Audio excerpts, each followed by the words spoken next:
Ça parle de la paradouma, la vache rousse. Alors, paradouma, la sidra de la paradouma, où on parle de la vache rousse, elle était réduite en cendres, elle devait être complètement rouge, et alors, elle était complètement réduite en cendres, et on se servait de cette cendre-là pour purifier toutes les personnes qui avaient été contaminées qui étaient tamémètes, c'est-à-dire qui avaient été contaminées par la souillure que communique un mort. C'est-à-dire quand quelqu'un est niftar, le corps de la personne devient un centre, devient une communication de Touma. Ouais, Aviavot. Il transmet la Touma. Qu'est-ce que ça veut dire il transmet la Touma? C'est-à-dire que toute personne qui touche le mort devient à son tour impur. Il devient à son tour impur. Alors, il faut comprendre un petit peu cette notion-là. Pourquoi est-ce qu'un mort, il souille? Au contraire, maintenant, on peut dire, il fait plus de mal. Alors, comment on peut dire qu'il souille? Pourquoi est-ce que ça rend impur de toucher un mort? Et c'est une des impuretés les plus importantes. Donc, il faut comprendre d'abord ce que ça veut dire l'impureté, toute la notion de l'impureté. Et aussi, pourquoi, donc, une fois qu'on a été contaminé par cette impureté, on est dans un état d'impureté, et comment est-ce qu'on peut retrouver l'état de pureté? Alors, comment on peut retrouver l'état de pureté? C'est en étant aspergé par la cendre de la vache rousse qui a été brûlée. Bon, naturellement, c'est quelque chose qui est totalement incompréhensible. Pourquoi cette vache rousse? Pourquoi elle doit être rousse? Pourquoi pas une autre couleur? Et pourquoi en la brûlant? Pourquoi en faisant sa cendre, etc. Pourquoi c'est cette façon-là qui va permettre à une personne de retrouver sa pureté? Quel rapport? Ça c'est pour ça que ça s'appelle Roukat. La sidra de cette semaine s'appelle Roukat parce que dans la Torah, il y a 3 sortes de mitzvot. Il y a des mitzvot qui s'appellent des mishpatim. Mishpatim, ça veut dire des jugements. Il y a des mitzvot qui s'appellent des mitzvot, simplement. Et il y a des mitzvot qui s'appellent des chukot, des chukim. Et les mitzvot qui s'appellent des mishpatim, c'est des mitzvot qu'on peut très bien comprendre avec la raison, avec la logique. On peut comprendre, donnons un exemple, par exemple, mettons la mitzvah qui nous interdit de voler, ou bien même la mitzvah, par exemple, de rendre un objet perdu, quelqu'un qui a perdu un objet, de lui ramener son objet, ça on peut comprendre avec la raison. Après, il y a des mitzvot qui sont entre les deux. Ce qui s'appelle mitzvot stam, c'est entre les deux. C'est-à-dire, par exemple, la mitzvah des tzitzit. Hachem, il nous a dit de mettre des tzitzit pour pas s'égarer avec les yeux. Donc, on comprend un petit peu. On comprend qu'avec une frange, c'est une mémoire, on se rappelle. Mais on ne sait pas pourquoi il faut que ce soit une frange. Ça pourrait être autre chose. Ça pourrait être un carton. On met un carton devant avec une ficelle devant ses yeux. Pourquoi ça doit être le tzitzit? Donc il y a une partie qu'on comprend, une partie qu'on comprend pas. Et puis il y a des chukim où on comprend absolument rien du tout. Où la raison profonde n'a pas été révélée. La raison profonde n'a pas été révélée. Et en vérité, toutes les mitzvot, elles sont dans le même domaine. Elles sont dans le domaine finalement qu'on comprend pas la raison profonde des mitzvot. Même les mitzvot qu'on croit comprendre, comme par exemple de ne pas voler, ou de mettre des tzitzit, même ça on comprend pas tellement. On comprend, c'est-à-dire que ça rentre dans notre esprit parce que on est habitué, mais si on cherche un petit peu, on voit qu'il y a des grandes questions qui se posent. Par exemple, Rabbeinu, il a raconté un maasé, le maasé du Baal Tfila, et dans ce maasé, il y avait des groupes de gens qui s'étaient regroupés par affinité, et chacun, ils avaient décidé que le but de la vie c'était un autre but.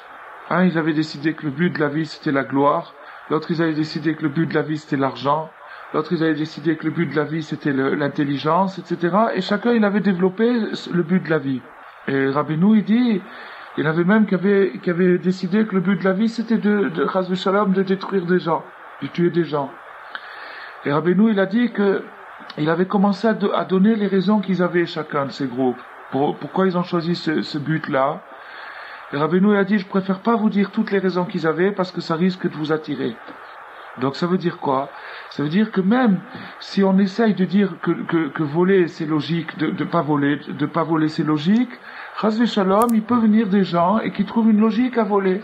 Il y a eu toute une théorie qui avait été basée là-dessus, sur le fait de dire, il y en a qui vont voler les riches pour donner aux pauvres. Voilà, il a trouvé une logique, il a trouvé une raison. Il a trouvé une raison de voler. À partir du moment où il a trouvé une raison, il se le permet. Ou bien encore une autre chose. Quand par exemple un pays déclare la guerre à un autre pays, à partir du moment où il a déclaré la guerre à l'autre pays, ça devient une mitzvah de tuer les soldats de l'autre pays. On ne parle pas maintenant que quelqu'un qui est en état de légitime défense, il est attaqué sur son terrain, l'autre il vient avec un fusil, bien sûr que c'est une mitzvah de se défendre. On parle maintenant d'un pays qui conquiert un autre pays, et il déclare la guerre, il dit c'est la guerre, c'est la conquête, et à ce moment-là, ça devient une mitzvah de tuer. Et un soldat qui est tué, par exemple, dans la journée 50 personnes, il reçoit une médaille. Alors que le même soldat, dans le civil, sans son uniforme, s'il se met à tuer une seule personne, il passe le reste de sa vie en prison, ou même il est condamné à mort. Donc on voit que, et maintenant, alors on va dire c'est une raison d'État, alors est-ce que l'État, est-ce qu'il a raison? On parle pas maintenant, je dis bien, on parle pas d'une légitime défense. Légitime défense, la Torah elle dit, Abba leorgar, hashkem veorgo. Si quelqu'un vient te tuer, tu dois le tuer d'abord. Tu dois sauver ta peau, tu dois te défendre. On parle maintenant de un pays qui agresse un autre pays et qui envoie une armée là-bas et qui se permet de tuer des milliers de gens. Pourquoi? Ah, bien sûr, il va donner des raisons, il va dire c'est pour des raisons stratégiques, ou des raisons économiques, ou des raisons politiques, ou des raisons ceci, ou des raisons cela. Mais ça, c'est des raisons. Finalement, est-ce qu'il a le droit? C'est marqué là, la Gemara, elle dit que, quand il va y avoir le grand jugement, il va réclamer chaque goutte de sang qui a été versée sur terre. Chaque goutte de sang de toute une personne qui a fait verser une goutte de sang sur terre, il devra donner des comptes. Et même, la Gemara, elle va plus loin, elle bonne souci. Le bon souci, c'est-à-dire quand ils allaient à la guerre, ils prenaient des chevaux. Et si quelqu'un, il est énervé, il va à la guerre, il est énervé sur son cheval, il insulte son cheval. Il lui dit une clala ou un truc comme ça, il devra donner un compte là-dessus. La morale dit. Il devra donner des comptes pourquoi il a insulté son cheval ou pourquoi il l'a frappé ou des choses comme ça. Donc on voit que c'est pas gratuit. Et donc on voit de là que même les mitzvot qui ont l'air logiques, en vérité, elles sont d'abord pas si logiques que ça, et cette logique, elle est pas appliquée par tout le monde. Et donc, pour nous, toute la Torah Kula, elle revient à des chukim, c'est-à-dire c'est des lois qu'on observe parce qu'Hachem il les a données. Bon, maintenant on va revenir à notre sujet, et Rabbi Nathan, il pose une question qui est posée dans Pesikta, les Chazal, les Chachamim, ils ont posé une question. Pourquoi est-ce que la section qui parle de cette purification de la vache rousse, pourquoi est-ce qu'elle est juxtaposée juste à côté, juste après celle de Korach, qu'on a vu la semaine dernière, où il y a une dispute que Korach, il a voulu contester l'autorité du tzaddik et s'élever contre Moshe Rabbeinu, et même contester finalement à la limite l'autorité de la Torah. Alors pourquoi? Et ça, on sait que ça, c'est un moyen d'explication de la Torah, c'est de justifier, d'expliquer la position des passages l'un à côté de l'autre. Quand un passage est placé à côté de l'autre, c'est Chas v'Shalom pas par hasard. Hachem, il a voulu que ce passage soit à côté de l'autre, dans l'ordre qui a été donné, qui n'est pas toujours un ordre historique, mais une logique profonde dans cet ordre-là. Pourquoi ce morceau, il est à côté de ce morceau-là? Alors ça, c'est ce qu'on va essayer d'étudier. On va essayer de comprendre ça. Et Korach, alors c'est marqué dans Pesikta, c'est ramené dans le Yalkut Reuveni, que Korach, lui, il ignorait le mystère de la vache rousse. Le mystère de la paradouma, qui peut exister une situation comme ça, que la vache rousse, elle va purifier les gens qui ont été rendus impurs, ça il l'ignorait. Alors ça, donc cette interrogation, cette question, pourquoi est-ce que le morceau qui parle de la pureté par la vache rousse, il est placé à côté du morceau où il y a la dispute de Korach? Pourquoi ces deux morceaux-là, ils ont été placés l'un à côté de l'autre? Ça, on va l'expliquer à travers une étude que Rabbi Nachman a enseignée et qui est imprimée dans l'Likutei Moharan à la première page, la Torah Aleph. La première Torah, le premier enseignement du Likutei Moharan. Le premier enseignement du Likutei Moharan. Et qu'est-ce qui a marqué là-bas? Ki tzarich leistakel ala sechel sheyesh bechol davar.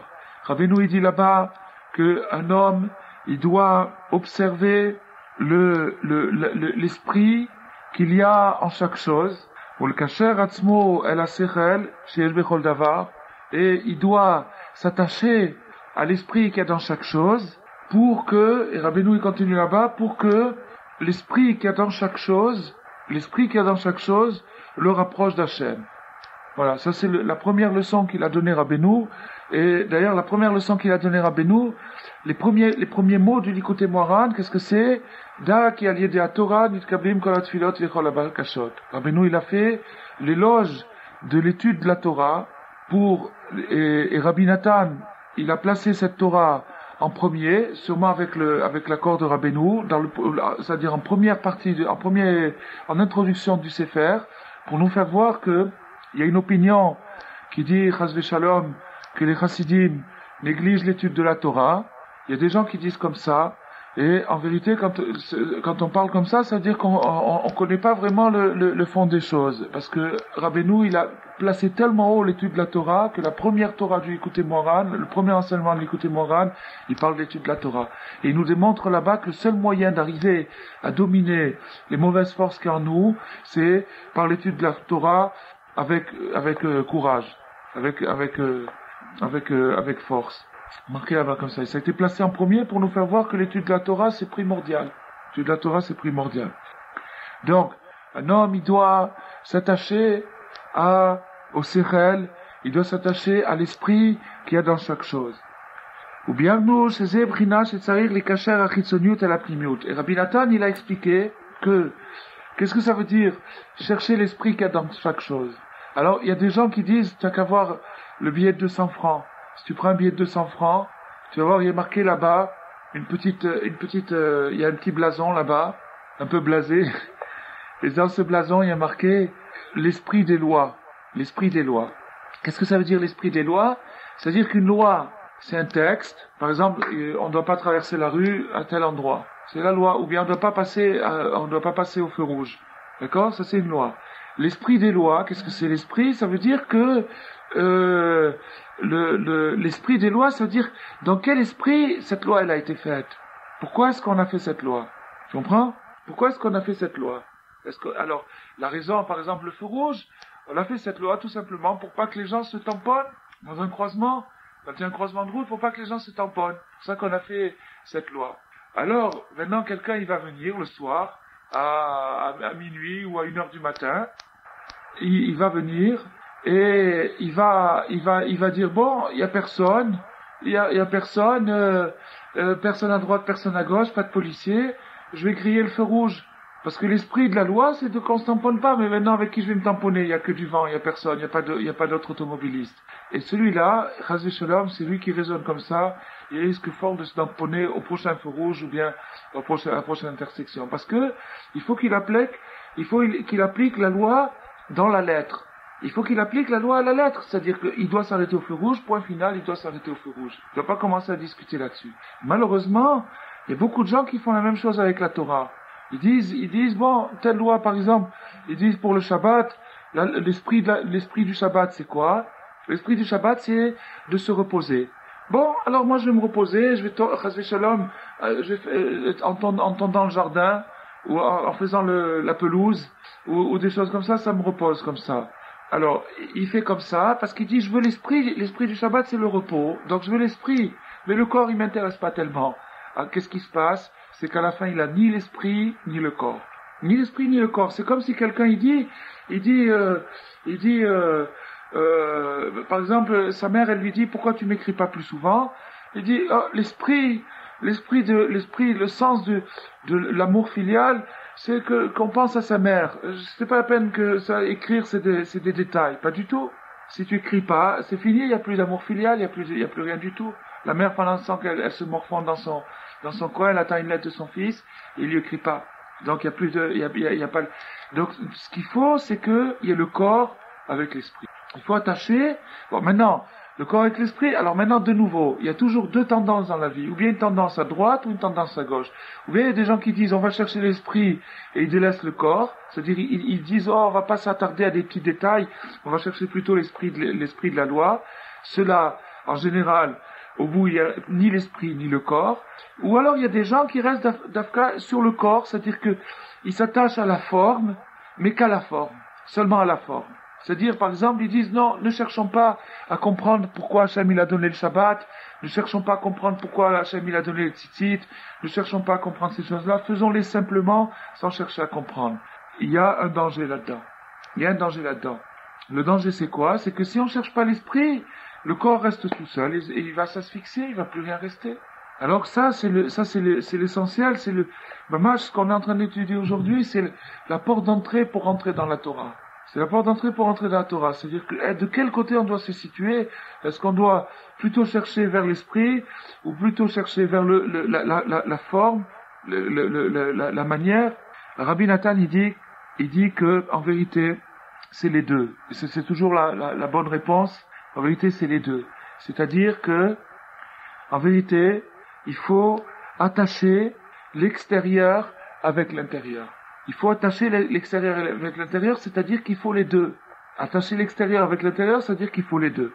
Veine, paraduma masea bachutz. Et maintenant, le mystère de la paradouma, c'est-à-dire comment était pratiqué le rituel de la paradouma, c'était à l'extérieur.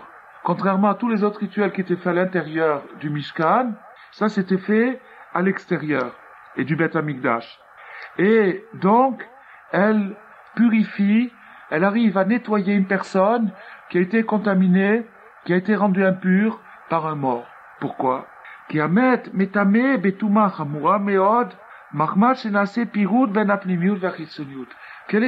qu'il y a d'impur dans un mort? Qu'est-ce qu'il y a d'impur dans un cadavre? C'est pas parce qu'il est sale ou ceci ou cela. Au contraire, on le lave, on le nettoie, c'est pas ça. C'est parce que le principe même de la mort, c'est qu'il y a eu une séparation entre l'esprit et le corps. C'est ça la mort. La mort, c'est la séparation entre l'esprit et le corps. Et ça, c'est une clé que Rabbi Nathan nous donne. Mamash, une clé pour entrer dans la Torah. Parce que il y a beaucoup de gens, presque tout le monde se pose ce problème-là. Vous avez des gens, en général, chacun, il a un shoresh neshama, son âme, elle provient ou de la droite ou de la gauche.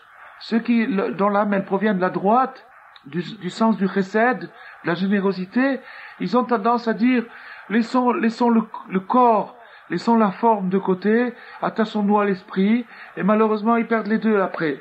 Ou bien ceux qui sont de la gauche, c'est-à-dire de la gevura, du sens, de la rigueur, le côté strict, ils disent non, il faut faire les lois à la lettre, les appliquer à la lettre, il faut pas chercher du tout à avoir un remède ou avoir une indication pour pouvoir... Non, alors ça, c'est pas bon non plus.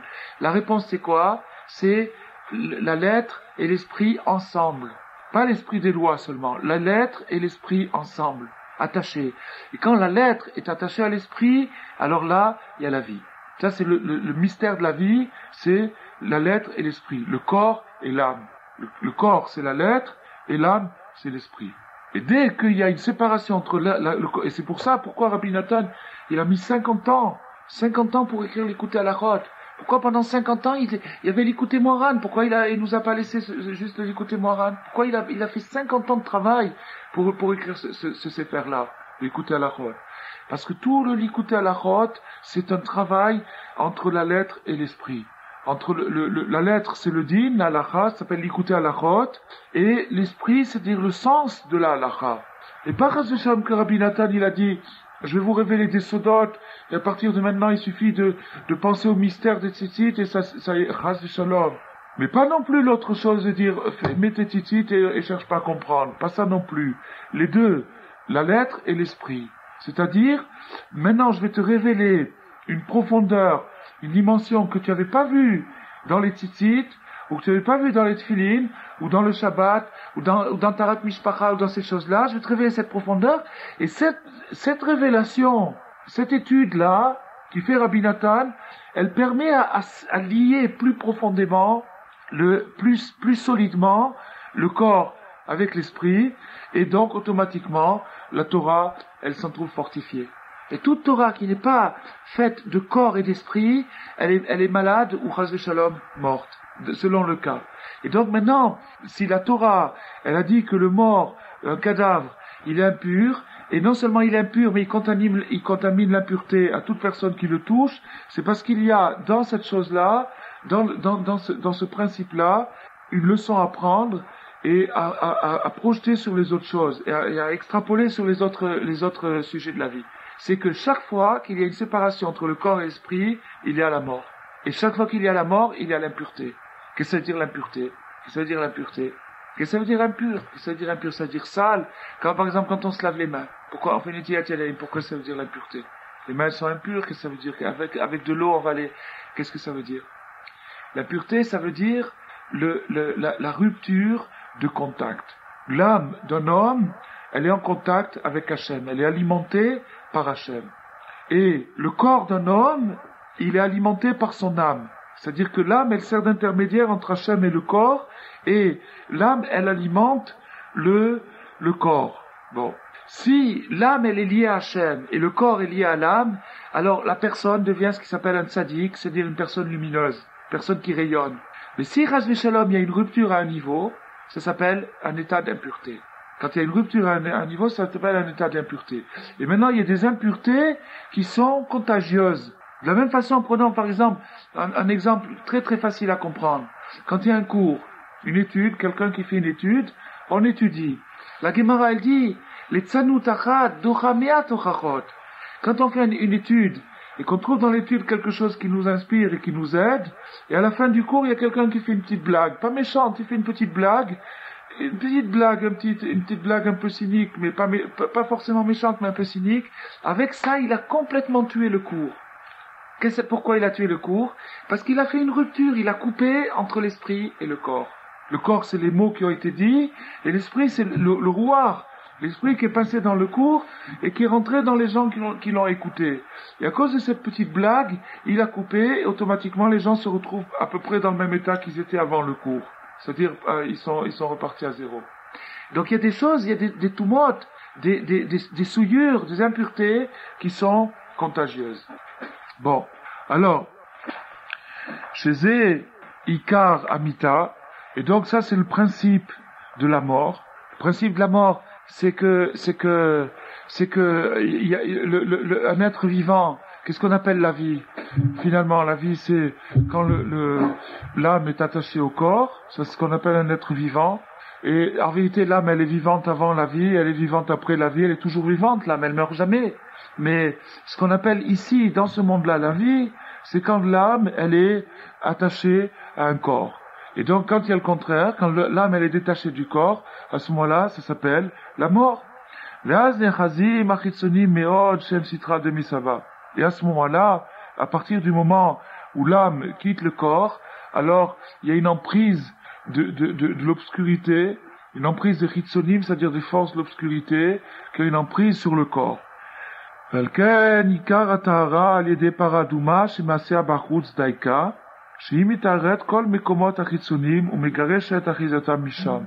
paradouma, elle a le pouvoir d'aller à l'extérieur, c'est-à-dire dans une zone qui n'est pas le sanctuaire, dans une zone qui n'est pas la zone de la Kedusha, elle va jusqu'à l'extérieur et elle arrive là-bas à nettoyer l'impureté. Elle arrive à rétablir le contact. Nettoyer l'impureté, c'est-à-dire qu'elle arrive à remettre le contact qui manquait. Il manquait un contact. Jusqu'à ce qu'elle peut remettre une personne qui a été rendue impure par le contact de mort, il retrouve sa pureté grâce à la paradouma, c'est-à-dire avec la vache rousse. Et donc, la mitzvah de la paradouma, c'est-à-dire comment cette vache rousse, elle arrive à rétablir le contact, c'est quelque chose de totalement mystérieux, de totalement incompréhensible et totalement mystérieux. Comme c'est marqué dans la Torah, dans le texte de la Sidra, Zot Chukat Torah. Alors, voici le mystère de la Torah. Chuka, c'est le mystère. Chuka Hakakti, c'est quelque chose que c'est un mystère que j'ai scellé, que j'ai gravé. Et donc, vous n'avez pas à réfléchir là-dessus. pas réfléchir. Alors c'est le contraire de ce qu'on a dit il y a 5 minutes. Il y a 5 minutes, on a dit il faut chercher l'esprit. Non, il y a plusieurs choses. Il y a plusieurs choses. Il y a, par exemple, on a quelqu'un qui dit, moi, je veux bien me servir d'un téléphone, mais d'abord, je veux qu'on m'explique comment il marche. On lui dit, mais tu vois pas que ta maison est en train de brûler, il faut appeler les pompiers. Il dit, non, expliquez-moi d'abord comment le téléphone il marche. Je veux pas utiliser un téléphone sans qu'on me donne l'explication comment ça marche, tous ces petits fils et tout ça. Je veux pas me faire rouler, je veux qu'on me dise exactement. Elle dit, mais regarde, si tu l'utilises, appuie sur le bouton et fais le numéro et tu vas appeler les pompiers, tu vas sauver ta maison. Non, expliquez-moi d'abord comment il marche le téléphone. Alors ça, c'est quelqu'un qui est un insensé, un idiot. Même chose. Quelqu'un qui dit, je veux pas mettre les téphilines tant qu'on m'a pas expliqué comment ça marche. Tant qu'on m'a pas expliqué comment ça marche, je veux pas mettre les téphilines. Alors celui-là, il est exactement au même niveau que celui qui dit, expliquez-moi comment il marche le téléphone, après je m'en servirai. Pourquoi? Parce que le téléphone, je sais qu'il rend des services, et je sais qu'il me permet de m'attacher avec une autre personne, de rentrer en contact avec une autre personne. Les téphilines, je sais qu'ils rendent des services, et je sais qu'il me permet de m'attacher avec Hachem. Comment?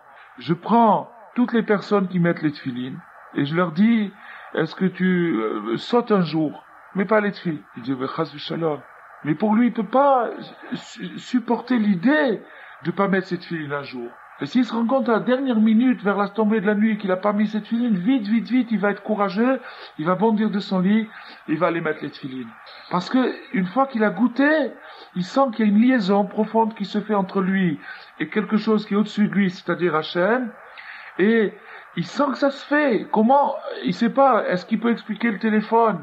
Est-ce qu'il peut expliquer une ampoule électrique? Est-ce qu'il peut expliquer l'électronique? Est-ce qu'il peut expliquer un moteur à explosion? Mais il s'en sert. Parce que ces choses-là lui apportent un profit. Donc, à ce moment-là, du moment qu'il sait qu'il y a un profit reconnu, alors il le fait sans demander d'explication. C'est la même chose avec la Torah. La Torah, elle amène un profit reconnu par toutes les personnes qui la pratiquent, c'est-à-dire que toute personne qui s'engage dans les mitzvot, il profite de la Torah, elle lui apporte une énergie et une force qu'une autre personne n'a pas. Une force qu'une autre personne n'a pas. Maintenant, comment? Mystère. Il y en a qui savent, il y en a qui ont approfondi, il y en a qui savent.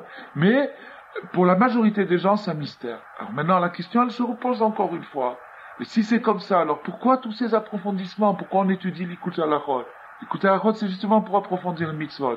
Il y a une différence. La différence, c'est que l'étude qui est placée dans l'esprit du l'Ikutei Halachot, c'est une étude pour chercher des indications qui vont nous encourager à faire la Torah. Mais c'est pas une condition de dire je veux qu'on m'explique et si on m'explique pas, je le ferai pas. On cherche des indications qui vont nous encourager à faire la Torah, qui vont nous faire sentir de loin, là où on est, que il y a une explication. Ça, c'est ce que vont nous faire sentir. Mais c'est pas qu'on va révéler le sens profond des mitzvot, parce que ça, on ne peut pas le faire. Pourquoi on ne peut pas le faire? C'est très simple. La raison, elle est très simple. Si on pouvait le faire, il n'y aurait plus aucun intérêt.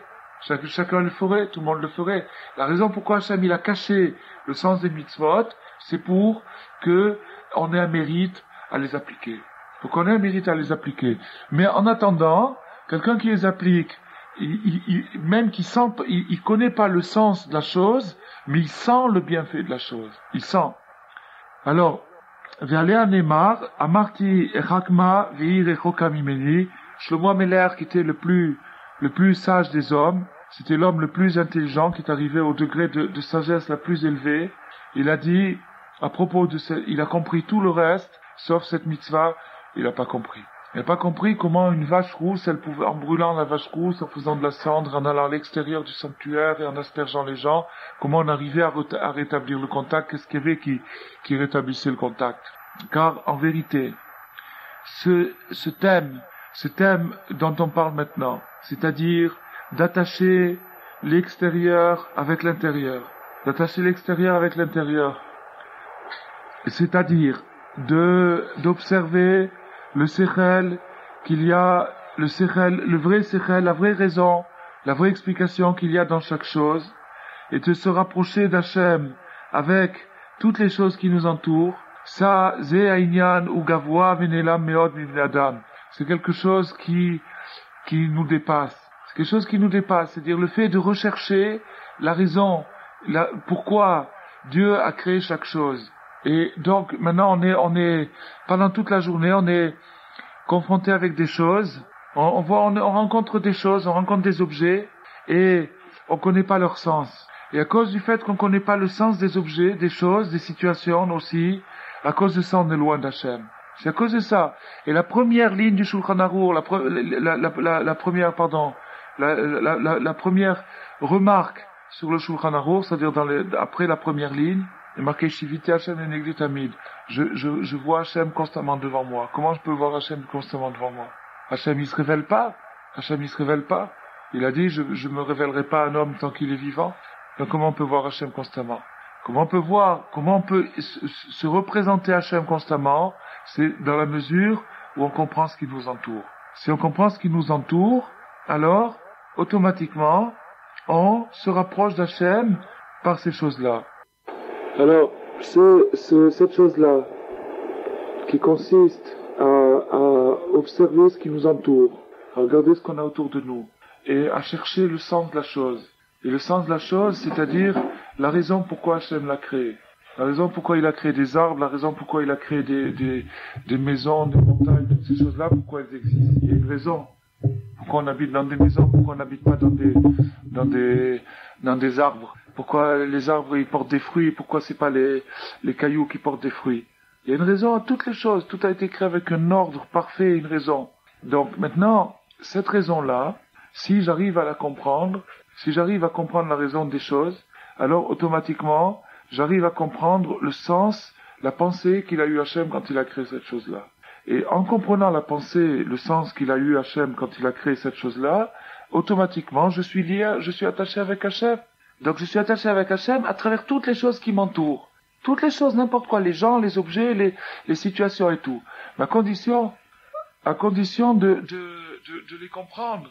À condition de savoir comprendre, savoir analyser, savoir interpréter. Parce qu'on peut prendre un objet, et on peut lui donner plusieurs sens. On peut prendre un objet, on peut prendre un objet, et un enfant, par exemple, qui prend une montre, une belle montre, il peut s'en servir pour réparer la roulette de son chariot, de son truc comme ça, parce que pour lui, il s'en sert comme crochet ou quoi que ce soit. On peut interpréter une chose de façon, le corps humain peut aussi l'interpréter de plusieurs façons.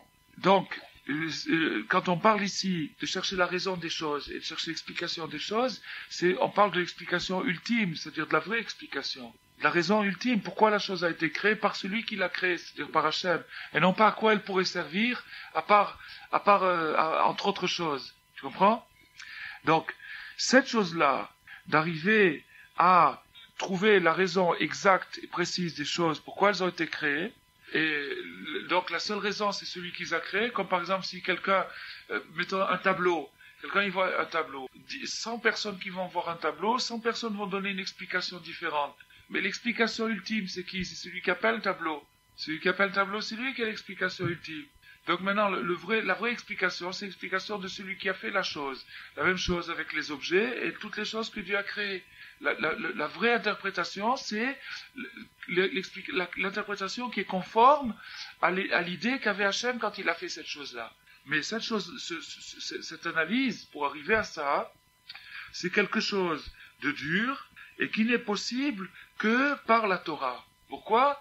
Parce que la Torah, justement, c'est l'explication des choses. La Torah, justement, c'est l'explication des choses. La Torah, elle a été donnée comme mode d'emploi du monde pour nous expliquer comment employer les choses, c'est-à-dire comment être en ordre avec le but ultime des choses. Comment utiliser les choses, à quoi elles servent, et quelle est notre relation, notre rapport avec les choses. De façon à ce que quand quelqu'un est un Ben Torah, il connaît la Torah, il a la Torah, il a une relation heureuse et harmonieuse avec toutes les choses qui l'entourent. Donc, une fois qu'il sait à quoi les choses servent, et pourquoi elles ont été conçues, comment il le sait grâce à la Torah, Et donc, ce qu'on appelle Plimiut Torah, c'est-à-dire l'approfondissement ultime de la Torah dans le Sod, dans le mystère, la Kabbalah, c'est l'explication des choses jusque dans leur essence profonde. Et donc, quelqu'un qui a pénétré la Torah à ce niveau-là, alors, par exemple, Rabbi Moshe Cordovero, qui était on peut dire un des pères de la Kabbalah, c'est-à-dire la Kabbalah a été révélée à Moshe au mont Sinaï, mais elle a été dévoilée au monde par des grands maîtres. Il y a eu le Harizal, il y a eu Rabbi Moshe Cordovero. Rabbi Moshe Cordovero, il a dit par exemple qu'il faut pas froisser une plante. On voit une plante comme ça, arracher une feuille ou un truc comme ça. On parle pas maintenant d'abîmer un arbre ou quoi que ce soit, même arracher une feuille comme ça, sans utilité. Si par exemple on cueille de la menthe pour faire du thé, ou on cueille un fruit pour le manger, ou on cueille des fleurs pour Shabbat, le Midrash il dit les roses elles ont été créées pour le Shabbat. Le Midrash Rabbah il dit ça. L'onivré ou shushanim dans le Shirachirim. L'onivré ou shushanim elle a les Shabbat. Les roses elles ont été créées pour le Shabbat. Donc je sais à quoi elles servent les roses. Elles servent pour le Shabbat. Maintenant, si je me promène dans la rue et je vois une branche qui dépasse et je la froisse comme ça pour m'amuser, Rabbi Moshe Cordovero, il dit, il faut pas faire ça. Parce que lui, qui connaît le sens profond de cette feuille-là, qu'est-ce qu'elle habite, qu'est-ce qu'elle abrite, cette feuille, qu'est-ce qu'il y a dans cette feuille-là, qu'est-ce qui se passe dans la feuille, il sait que si je la froisse et si je l'abîme, il y a tout de suite un désordre qui se produit. Et donc, bon, ça c'est pas le din. D'après le din, ce qu'on doit faire, c'est de pas détruire d'arbres fruitiers. D'accord? Mais, il y a au-delà du din. Et au-delà du din, il y a des choses qui se passent, et les Mekoubalim, ils savent les choses qui se passent, et justement parce qu'ils savent qu'est-ce qui se passe, ils nous disent de faire attention à chacun de nos gestes. Justement, alors, la Torah ne donne pas les indications, parce que les gens ne comprennent pas. Ah. Alors là, ça rentre dans les, comme tu as dit tout à l'heure, le chukot, c'est les lois que la Torah donne, mais il n'y a pas d'explication pour ça. Bon, alors voilà. La Torah ne donne pas tout. Alors donnons un machal. On va donner un exemple. On va donner un exemple. Et ça va bien répondre à ta question et ça va bien faire situer où on est. Tu prends par exemple un bonhomme ordinaire, qui est pas du tout dans la Torah, qui est vraiment un bonhomme ordinaire, hein, un citoyen moyen. D'accord? Et il roule comme ça, il roule en voiture dans une petite station au bord de l'autoroute, et il a faim. Et il s'achète un sandwich. D'accord? Et il croque dans son sandwich, il dit, bah, quel mauvais goût ce sandwich. Il mord deux, trois fois dans le sandwich, et il balance le sandwich par-dessus sa fenêtre. Tout en roulant, il jette le sandwich. D'accord?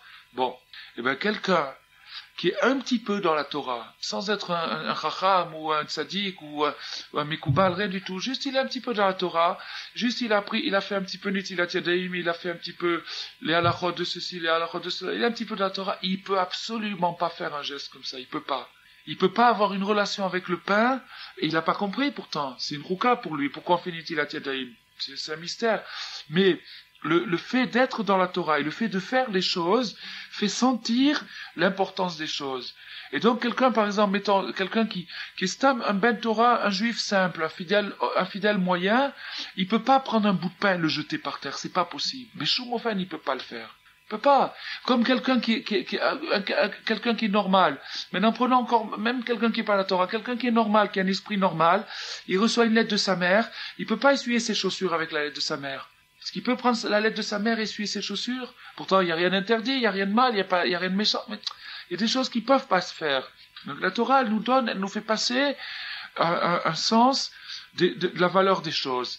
Elle nous le fait passer.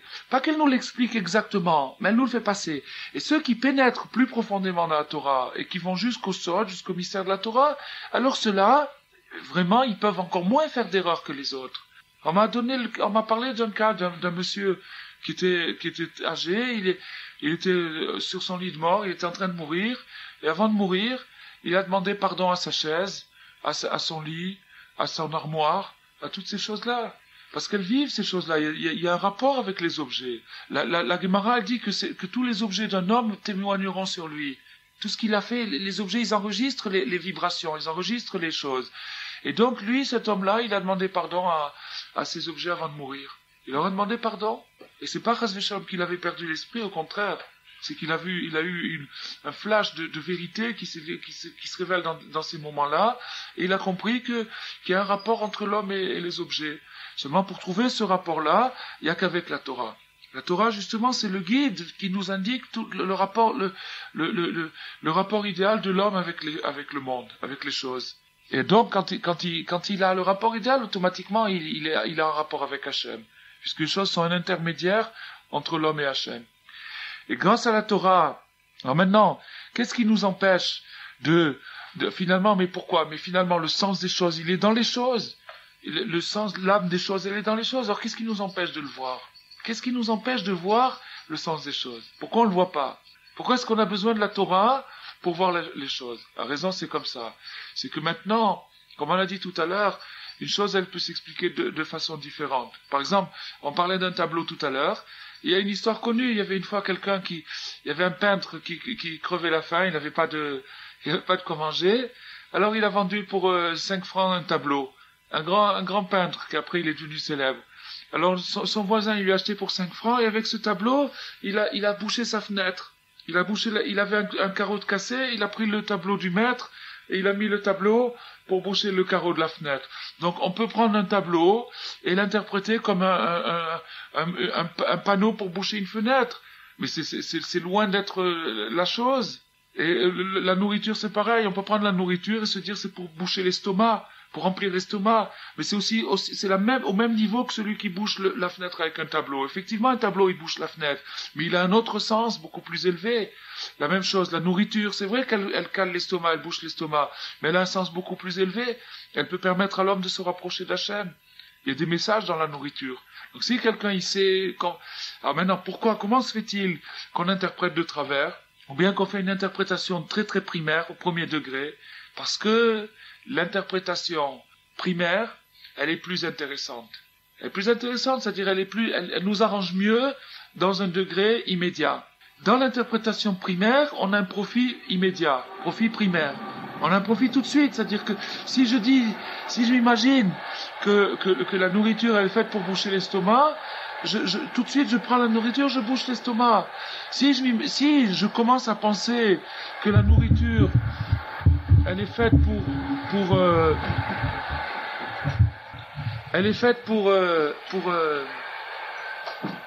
pour s'élever, alors ça devient légèrement plus compliqué et il va falloir que je commence à chercher des indications. Comment est-ce que la nourriture... Alors là, j'arrive sur le din de l'Etilat Yadayim, j'arrive sur les dîmes de tous les dîmes qui concernent la nourriture, la cacheroute, etc., toutes les trites, parce qu'à partir du moment où je veux me spécialiser, c'est-à-dire pénétrer dans le sens des choses, il faut que je connaisse le métier, il faut que j'apprenne le métier, ça c'est le idéal. Alors pour pas apprendre, c'est plus facile de se laisser vivre que de vivre, c'est plus facile de se laisser vivre que de vivre, c'est plus facile, mais c'est pas comparable du tout. Se laisser vivre, ça veut dire prendre un tableau et boucher le carreau avec un tableau. Ou prendre de la nourriture et boucher son estomac, et quand il est troué encore, le reboucher encore, et comme ça s'appelle se laisser vivre. Et vivre, ça veut dire chercher le sens des choses. Mais pour ça, il faut pas que je me laisse détourner par la tendance qu'on a tous de se laisser vivre, de se laisser aller. Pas que je me laisse aller. Et ça, c'est avec la Torah qu'on arrive à ça. La Torah nous donne la force de dominer cette tendance-là. Et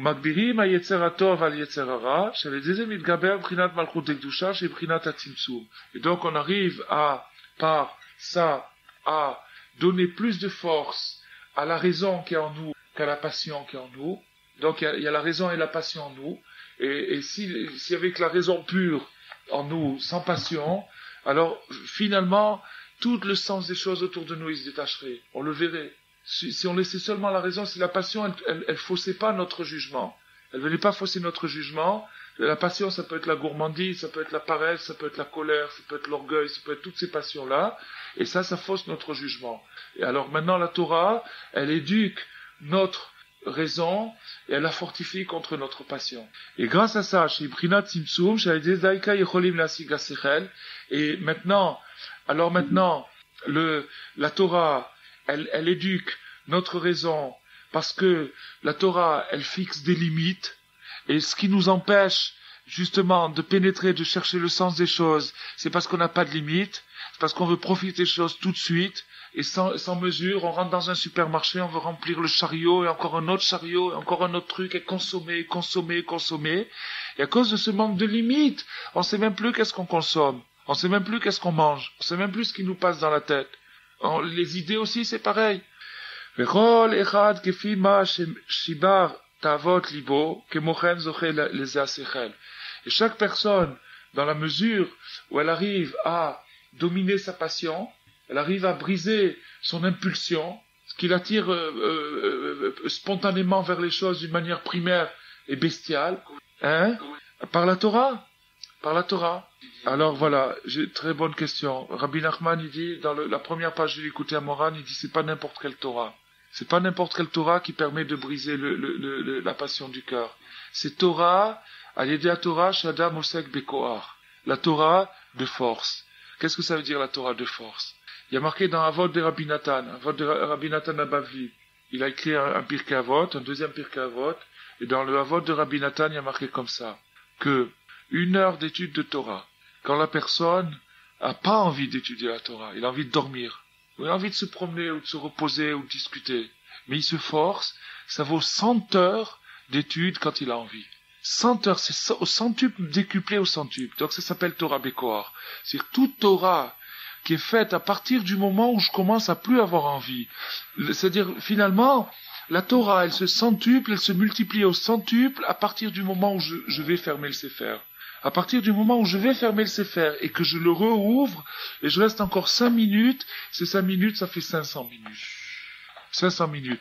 Donc si maintenant quelqu'un, par exemple, il est installé confortablement, il étudie, etc., il progresse à une toute petite vitesse. Et comme le Yetzer Hara, c'est-à-dire son impulsion, elle progresse à une grande vitesse de TGV, donc c'est le TGV contre la trottinette. Et c'est pour ça que malheureusement, il peut étudier pendant des années et des années, il n'a pas beaucoup avancé sur le plan de ses passions. Mais si par exemple quelqu'un, il brise son sommeil, et c'est pour ça que Rav Nachman de Tcherin, il explique qu'est-ce que ça veut dire la Torah Bekoar, qu'est-ce que ça veut dire la Torah de force, c'est Chatzot. Chatzot, c'est-à-dire ou bien se lever en plein milieu de la nuit en hiver, ou bien se lever au tout petit matin, c'est-à-dire avant le lever du jour en été, et de prendre un sefer et de faire une demi-heure, un quart d'heure, une demi-heure. Ce quart d'heure, c'est comme s'il a étudié toute la journée. Avec ça, il a brisé d'abord, il a centuplé, mettons un type qui a fait 1 heure le matin, avant le lever du jour, il a fait 1 heure de Torah, ça fait 100 heures d'études, et 100 heures d'études pures. C'est-à-dire alors celui-là, il arrive au bout d'un moment à éclater toutes ses passions, et à devenir vraiment un homme qui est en contrôle de lui-même. Et ça c'est le secret. Et donc tu as posé une bonne question, c'est pas n'importe quelle Torah. La Torah, c'est Adam Osek Bekoar.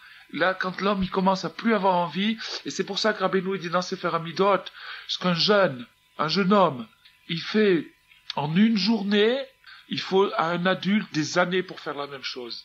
Pourquoi? Parce que ce qu'un jeune homme, il fait en une journée, un jeune homme, il est pris par le feu, il a envie de faire ça, il a envie de bouger, un jeune homme, il est pris par le feu, il brûle.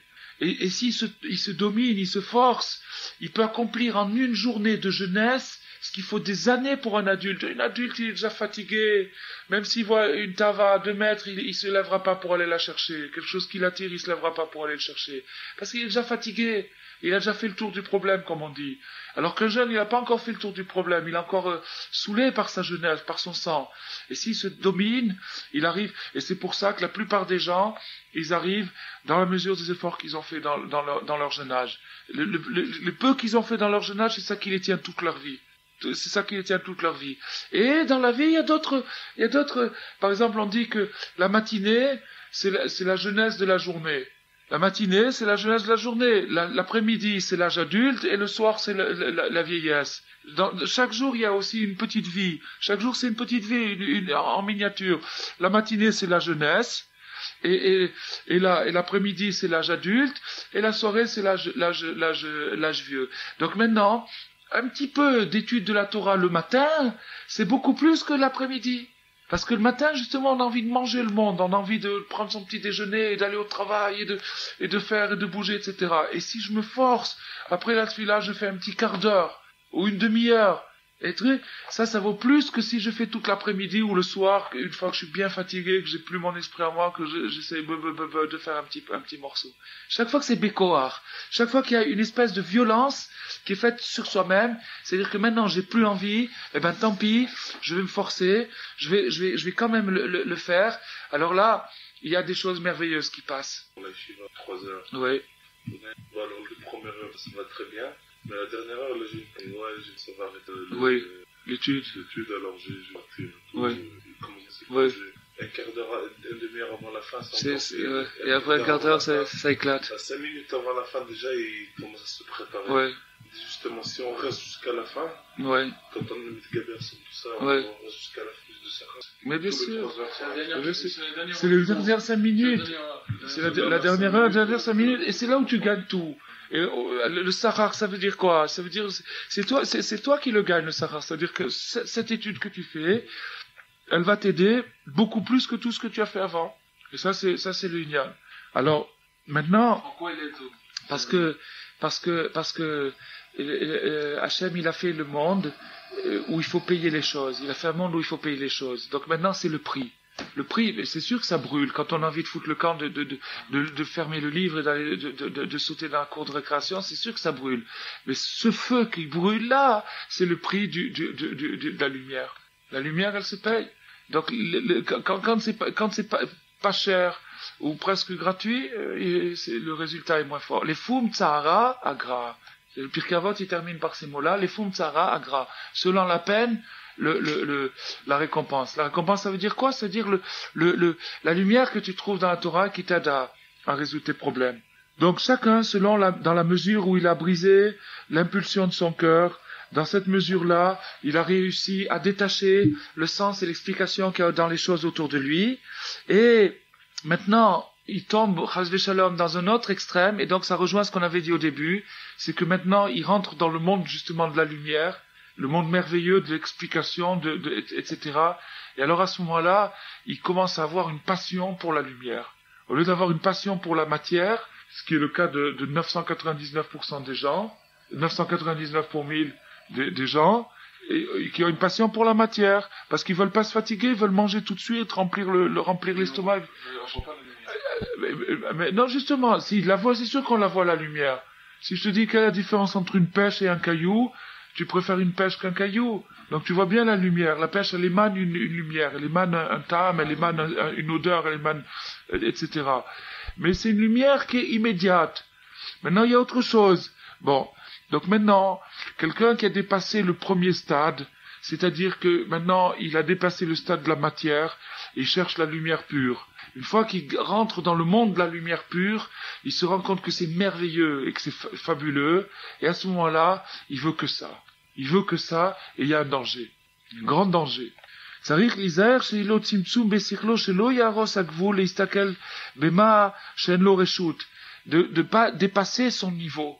Ne pas essayer de gratter et de dépasser son niveau, c'est-à-dire de commencer à faire des kavanotes, de commencer à méditer sur le nom d'Hachem, ou à méditer sur une mezouza, ou à faire des choses comme ça, parce que chas v'shalom, il peut arriver à des grands dégâts. Il peut arriver à des grands kilkulim, des grands dégâts. Donc, une sorte de folie, oui, ou alors, ou pire que ça. Non, il peut arriver, ou à la folie, ou il peut arriver, chas v'shalom, à l'hérésie, à l'apikoros.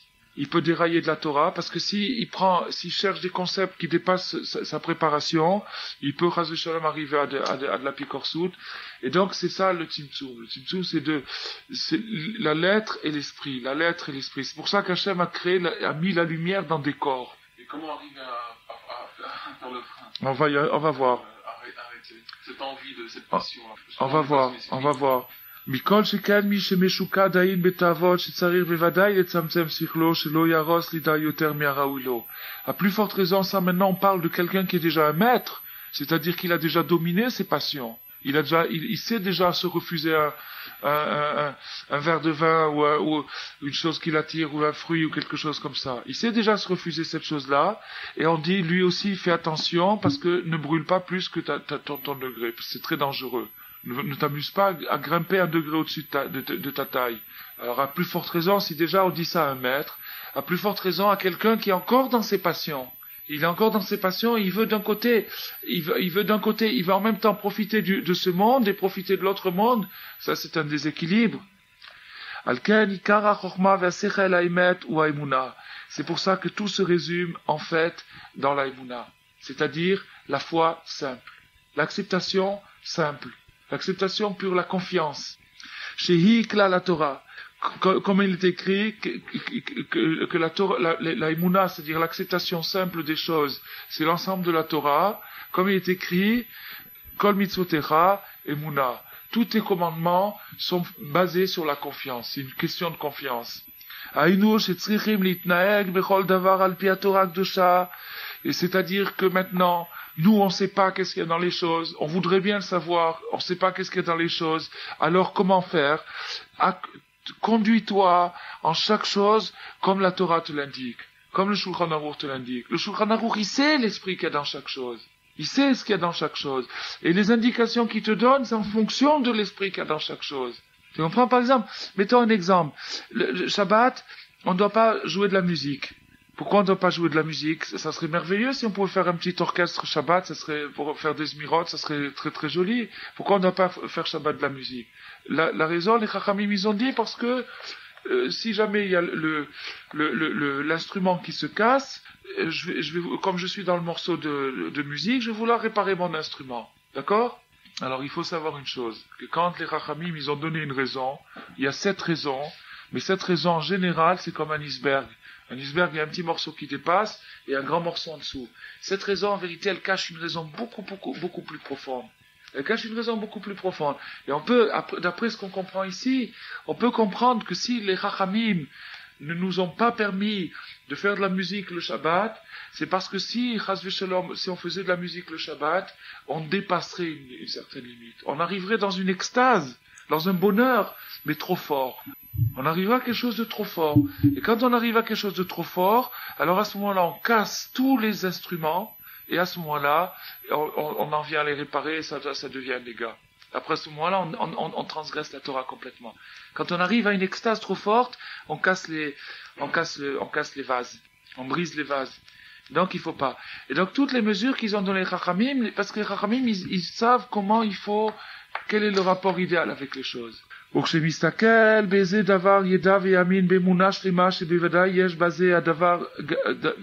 maintenant, ça c'est le miracle de la Chassidoute, c'est ça.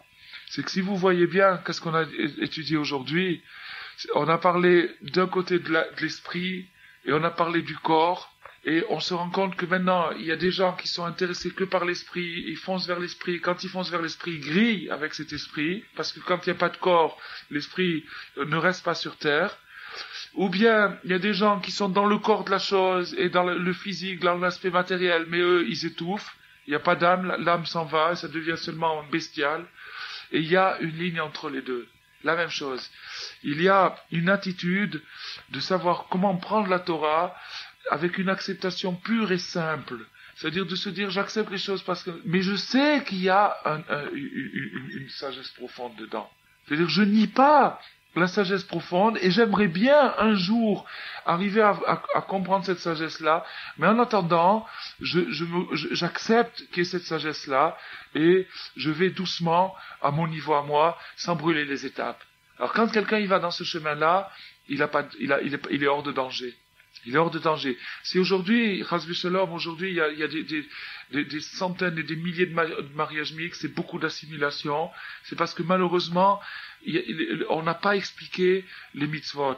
On n'a pas fait sentir aux gens qu'il y avait dans la Torah une dimension profonde. Tu comprends? Bon, maintenant, faire sentir qu'il y a une dimension profonde dans la Torah, ça peut amener aussi à dépasser la limite, alors il faut à ce moment-là mettre un frein. Donc, il faut ces deux choses-là. Mais si on dit carrément, bon, ne nous occupons pas de ce qui nous dépasse, etc., ne cherchons pas la dimension profonde des choses, Chas v'Shalom, là on étouffe la Torah tout de suite. Et si on dit au contraire, cherchons à fond le truc des choses, Chas v'Shalom, ça mène à la folie. Et ce qu'il faut, c'est arriver à un équilibre. Et cet équilibre, ça s'appelle l'aïmouna. L'aïmouna, c'est-à-dire l'acceptation pure et simple de la chose, dans l'espoir un jour de recevoir à mon degré un petit peu de l'explication et un petit peu plus d'explication jusqu'à ce qu'on peut, mamash, arriver à être initié à des sodotes. ויכולים להכיר בזה הדבר גדולת הבורא יתברך, ולהתקרב על ידי זה להשם יתברך. ואם יזכה לדע ולהבין בזה איזה שכל הנוגע לעבודת השם יתברך, et donc maintenant, quand il part avec ce point de départ, quand il part avec cette idée-là, que il y a dans la chose un esprit, quand il part avec cette idée-là, automatiquement, il est disponible pour comprendre cet esprit-là le jour où ça le concernera dans sa avoda, lui. Mais tant que ça le concerne pas dans sa avoda, il cherche pas à le savoir. Si ça le concerne dans sa avoda, alors du moment qu'il est ouvert, il est réceptif, alors il captera l'esprit.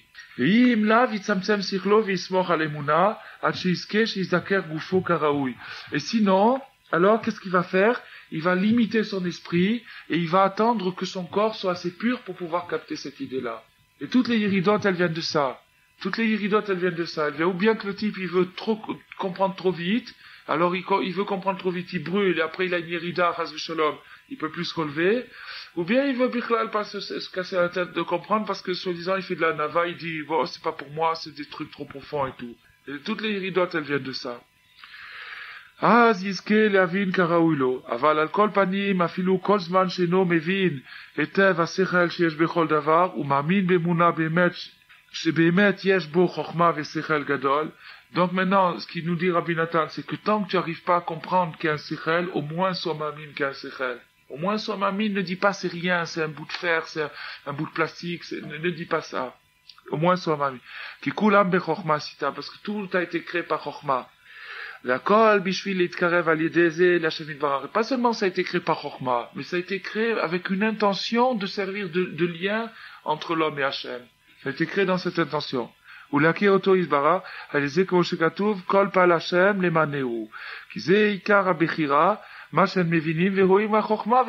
ce qu'on a dit tout à l'heure. Le fait qu'Hachem il a caché la raison, le Degel Machan Ephraim, c'est l'oncle de Rabbeinu, il explique que mitzvah, le mot mitzvah, be'atbash, atbash c'est un autre alphabet qui est à l'envers, enfin pas à l'envers, c'est intercalé, aleph, tav, bet, shin, comme ça, c'est atbash. Si tu prends le mot même tzadik, de mitzvah, les deux premières lettres de mitzvah, ça fait yudke. Et vavke, c'est vavke. D'accord? Donc, mitzvah, c'est availlé, c'est Hachem lui-même. Seulement, le même tzadik, ça cache le yudke. Ça le cache comment? Dans le code de Hadbash. Ça veut dire ça. Maintenant, c'est connu, c'est yadoua, que Yudke et Vavke, c'est les deux parties du Gilouï. C'est-à-dire, Yudke, c'est la tête, et Vavke, c'est le